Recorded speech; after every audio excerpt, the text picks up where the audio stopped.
Hello, everyone. Welcome back to Rob's Movie Reviews. Now, I do realize in my last upload to YouTube, I had said that I was going to be exclusively uploading my videos to Bitchute from now on, but after reconsidering that decision for a while, I decided, though I don't see eye to eye with YouTube on a lot of different fronts, I'm going to go ahead and continue to upload to YouTube as well and keep this channel going. Now, with that said, let me get right into this review. I want to talk about a film that was released in 1982 by Universal Pictures, Halloween 3 Season of the Witch. I really like this movie. I like it a whole lot. I unfortunately feel that this film is highly underrated, and there's reason for that. It's the third installment to the Halloween series created by John Carpenter. And after the first two films, he had grown tired of the Michael Myers character and decided that he wanted to take the series in a new direction, and his new idea was to turn it into more of an anthology film series, with each new film having an entirely different story, different cast of characters.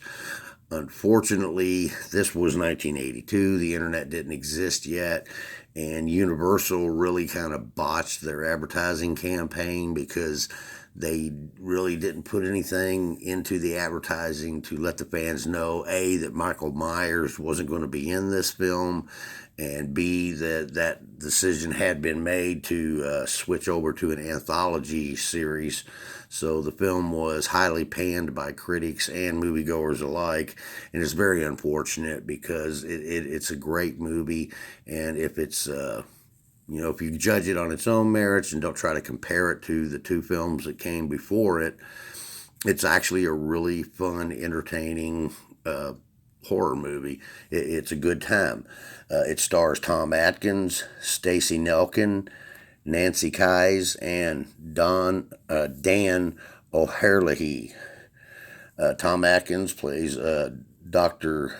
Dan Chalice. When the film starts out, there's a man running. He's got a rubber Halloween mask in his hands. There's several men in suits chasing him down and trying to kill him. He manages to escape them and show up at a small, out of the way gas station where he's in really bad shape, and the gas station clerk takes him to the hospital where Dan Chalice treats him. And unfortunately, one of the men in the suits gets into the hospital without anybody noticing and murders the man. A little later on, Dr. Chalice meets the man's daughter, played by Stacey Nelkin.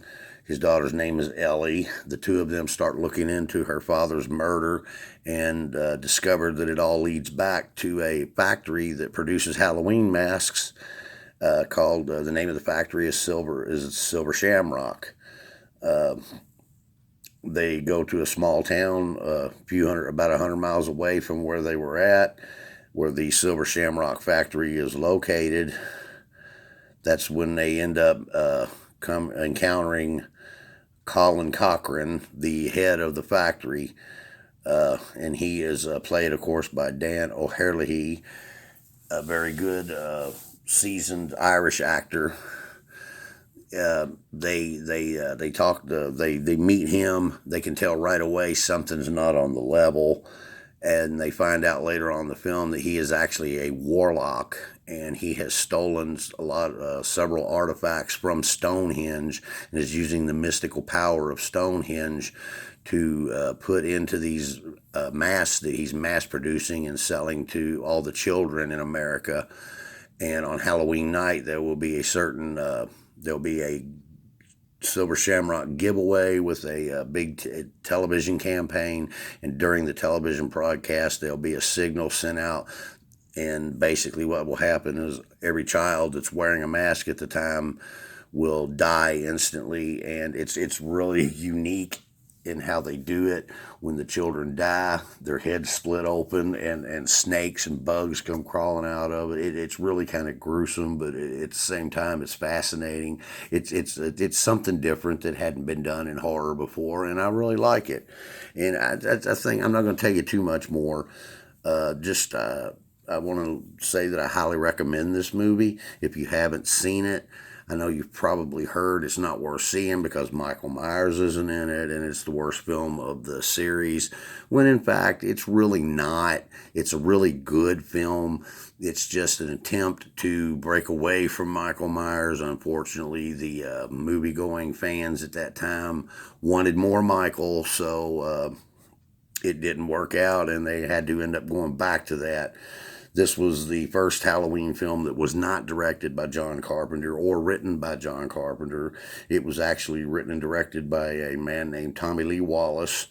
Now, John Carpenter and Deborah Hill did come on board as producers of the film, and the cinematographer Dan Kunde that did the first two films also came back, but they had a lot less involvement this time around, and it's still a good film though. It's a good fun movie to watch around Halloween. It's a fun time. I highly recommend it. And with that, I'm going to wrap up this review.